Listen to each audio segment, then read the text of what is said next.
What's up, YouTube? I'm back. So I know I said I'd do the WL Mouse BSEX before this one, but there's some stuff going on with BSEX that I'll talk about later. I just wanted to get the Finalmouse review out of the way first. So this is a Tiger ULX. It's the biggest of the ULX series. They have a medium that's called the Lion and also the small one called Cheetah.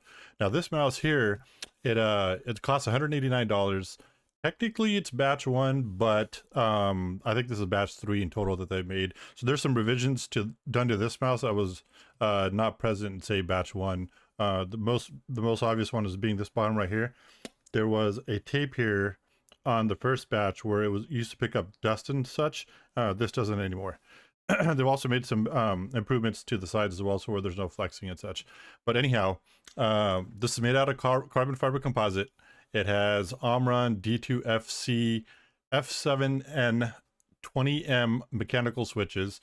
The actuation force for these switches is 60 gram force, and it has a release of 24 gram force. Features a pod 3395 sensor, a Nordic NRF 52840 MCU. The dimensions, it's 126 millimeters by 59, and it's 38.4 high.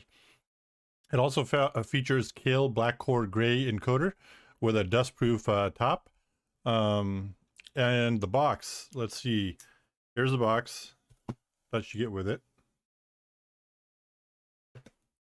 And included with the box, you get these two grips. They're called, I believe, X grips. You get a USB-C cable and the dongle included, which looks like a puck. And you get some documentation. All right, let's get started with the build quality. So first thing I want to talk about is the left and right triggers.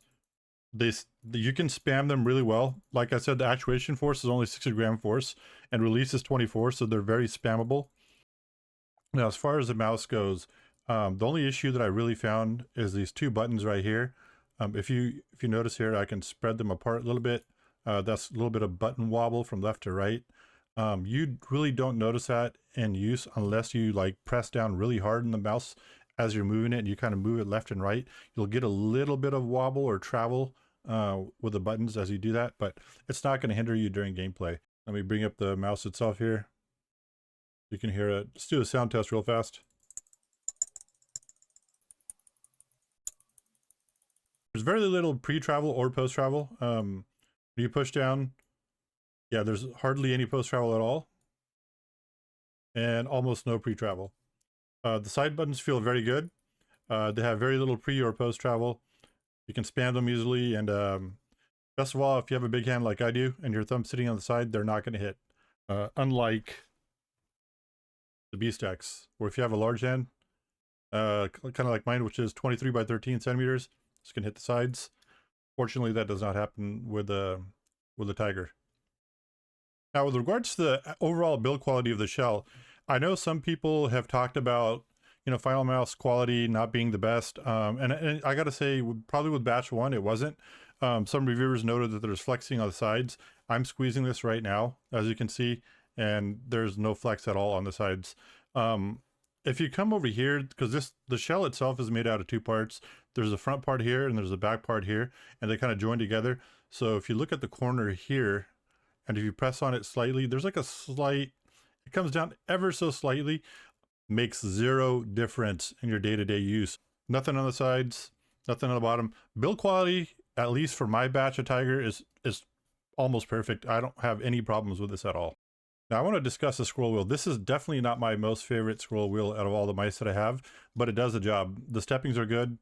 When you press down on it, it's pretty spammable. Doesn't take much force to actuate it. So overall, I mean, it's a scroll wheel. It works. Is it the best? Absolutely not. Like I mentioned during my last review, the Sora V2 has a much better scroll wheel. It feels better. It's more rubbery. The steps are more granular, I'd say. They're easy to control. So yeah, this is definitely the better scroll wheel. But that's not to say that this is not a good enough scroll wheel. It'll do the job, and you really won't mind it. Now, with respect to battery life, I tend to use this about 3 to 4 hours a day, whether that's office work or doing some gaming in the evening. And it'll last me about roughly 2 to 3 days. And every time I'm done using it, I tend to charge it anyway, so it doesn't really bother me. Now, with respect to wireless stability with this mouse, as you can see on the screen, I've got frequency over time graphs and interval over time. and both are very clean. 1K shows no stability issues at all, and the interval over time graph is probably the best among all my mice. Now for click latency, the Finalmouse at 1K is 0.357 milliseconds, at 2K it is 0.389 milliseconds, and at 4K it's 0.445 milliseconds. Now with respect to motion latency relative to the control, the ULX gets minus 0.5 milliseconds, which is excellent. It's barely bested by the Superlight 2 at 4K, which is minus 0.7 milliseconds. Very little difference, you'd never notice it. So as you can see, the mouse weighs 39.55 grams. So, I mean, it's a little over what Finalmouse claims. I think they said 37. So this is slightly over, about 2 grams over, but are you ever really going to notice 2 grams? No. And I think the 37 claim that they did make is because that's the shell without the paint on it, as far as I know. With the paint, then I think the paint adds 2 grams, which is really not much. So one thing Finalmouse did is they made a web-based software for this mouse. There's no downloadable software. So you have to go to the website and access the XPANEL. And this XPANEL allows you to change the DPI from 400 to 6400 DPI. And that's 5 different steps that you can go through. You can't individually tune your DPI stages. Polling rate, again, goes from 500 to 4,000. Currently, they do not have 8,000 implemented. That's supposed to come in the future. You can also adjust your LOD, which is your liftoff distance, from 1 millimeter to 2 millimeter. You can also turn motion sync on or off. Finally, you can change your dongle LED, which would be this over here. You can switch it off. You can switch it to where it shows you a battery level indicator, or it can just switch it to solid white. With respect to gaming, like I said earlier, this is probably the best mouse that I've ever used. I do use a relaxed claw or fingertip grip when I game, and I tend to game like this when I'm gaming. So this is the grip that I'll be using. So if you have 23 by 13 or even up to say 20 by 19 hands, this mouse will be perfect for you. I'd say go for the Tiger over the Lion, or any similarly medium-sized mouse. In addition, tracking is perfect, flicking is perfect. I just can't really ask for anything better. Maybe if it's 8K and I had a higher refresh panel, it'd be even better. But as for now, at least at 4K, I'm very satisfied with this mouse. I've got no complaints at all. So in conclusion, I give this mouse a solid 9 out of 10. It's built very well. I haven't noticed any build quality issues with this. There is one issue, like I mentioned, the buttons do wobble a little bit, but again, that's not going to bother you in your day-to-day use. It's not going to hinder your gaming whatsoever. The wireless polling is excellent. There's no drop pulls that I've noticed. Click latency is definitely by far the best of all the mice that I own. Motion tracking is excellent. And the buttons themselves, they're very spammable and they feel good. And as far as my grip goes, you know, with fingertip or relaxed claw at this size with large hands, feels perfect. If you have smaller hands than I do, again, it'll feel good. If you have, say, 20 by 19 hands, or even 19 by 18 hands, I think this will work good for you. Now, anything below that, you might want to look at the Lion or even the Cheetah if you have even smaller hands than that. If you have large hands and you wanted something close to the Superlight 2, then this mouse would be it. Although shape-wise, it's closer to the Viper. Both of these mice are approximately the same length. And yeah, this mouse is much better than the Superlight 2, and almost in every single way. It has better tracking. The motion latency is almost the same. But as far as the weight goes, this thing is 40 grams. And this is, well, out of the box, this is about 60 grams. Mine weighs about 57 now that I made some modifications to it.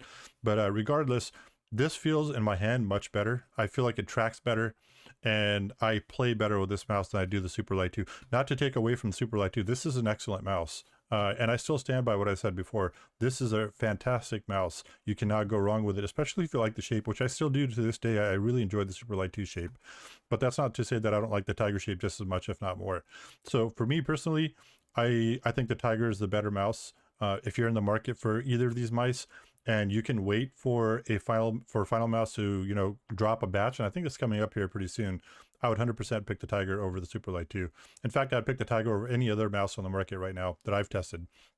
And I plan to test a lot more. In fact, BeastX Large is coming out very soon. I think they're going to call it the BeastX Max. So I plan to buy that as soon as it's available, and I'll be bringing it on this channel for review. Okay, and I think that'll be it. Thank you guys once again for joining me. I hope you enjoyed the review, and we'll see you next time.